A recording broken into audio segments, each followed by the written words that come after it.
Асыл балдарды караганча мага жардам берчи. Заказ көп болуп жетишпей жатат. Жардам бериң азыр. Рахмат, сенин колуңдан көп нерсе келет.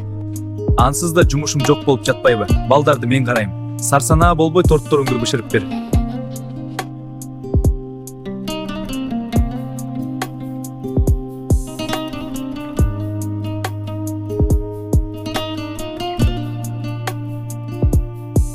Турмуш курганыбыздан бери эми биринчи жолу ресторанга келип жатабыз, Оба эми бат-бат келип туралы. Ким жазды? Эч ким маанилүү эмес. Мен ажатканага чыгып келейин, а силер таттуу десертке буйртма берип тургула.